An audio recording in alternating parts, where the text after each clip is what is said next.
vous. Christelle, vous allez répondre aux questions de nos téléspectateurs. On commence avec Joséphine qui vous dit on parle de moins en moins du Covid, pourtant nous sommes nombreux à souffrir de séquelles. Est-ce qu'on en sait plus sur le Covid long ?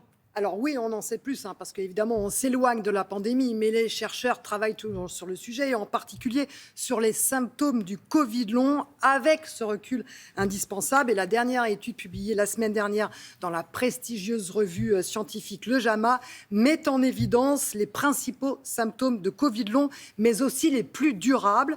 Malaise après l'effort, fatigue, brouillage cérébral, étourdissement, symptômes digestifs, palpitations, troubles de la libido. Une sacrée collection. C'est énorme. Oh. Et en fait, cette étude confirme que ce syndrome post-infection peut toucher tous les tissus et tous les organes du corps humain et peut durer très longtemps.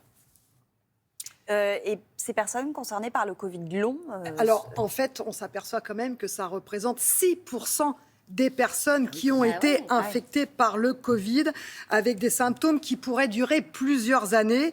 Les personnes infectées avant l'émergence de la souche Omicron sont plus concernées que les autres. Et celles qui ont été infectées plusieurs fois aussi sont plus concernées par le Covid long que les autres. Josiane habite à Libourne. Je suis une grosse consommatrice de thé, vous dit-elle, plusieurs tasses le matin. Est-ce risqué ? J'ai fait un refus d'obstacle. Est-ce risqué pour le cœur ? Non, rassurez-vous, Josiane, ce n'est pas risqué pour le cœur. Vous savez que le thé est très étudié parce que c'est bon, une consommation, oui, et surtout pour notre système cardiovasculaire. Et justement, ça vient d'être confirmé par une étude australienne qui a montré qu'en fait, le thé pouvait protéger nos artères. Alors pourquoi ? Eh bien, tout simplement parce que dans le thé, nous avons des flavonoïdes. Ce sont des composés qui sont très antioxydants et ces flavonoïdes évitent la calcification de nos artères. Et pour avoir un bon cœur, il faut avoir des artères bien souples. Et quand vos artères ne sont pas calcifiées, eh bien, ça protège tout notre système. Donc, c'est bon de prendre du thé. Mais évidemment, les gens se disent, bon, Christelle, quelle quantité de thé ? Est-ce que tous les thés sont bons pour les flavonoïdes ?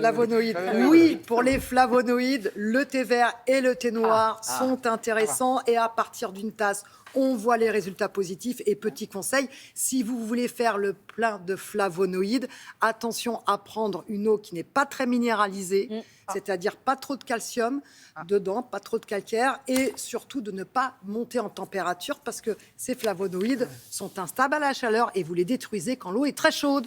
On termine avec une bonne nouvelle pour la jeunesse de notre cerveau. Oui, une bonne nouvelle pour la semaine qui nous vient de chercheurs canadiens qui ont pu faire le lien entre l'activité, le niveau d'activité à la maison, activité domestique, et le volume cérébral chez les seniors. En clair, les plus actifs à la maison, ceux qui font le plus de ménage, eh bien, ont plus de matière grise que les autres. Cela concerne l'hippocampe, une petite zone du cerveau impliquée dans la mémoire et le repérage spatial. Et ça concerne aussi le lobe frontal qui, lui, est impliqué dans la motricité et le langage. Pour conclure, je dirais, messieurs, pour que vous puissiez vieillir aussi bien que les femmes, messieurs, faites le ménage. Prenez le balai plus souvent. C'est une bonne solution. Ou l'aspirateur, si vous voulez. Oui, l'aspirateur. La totale, merci. De rien. Passé, Christelle. Le message est passé ou Ah pas bah là, je pense qu'il est bien passé, là.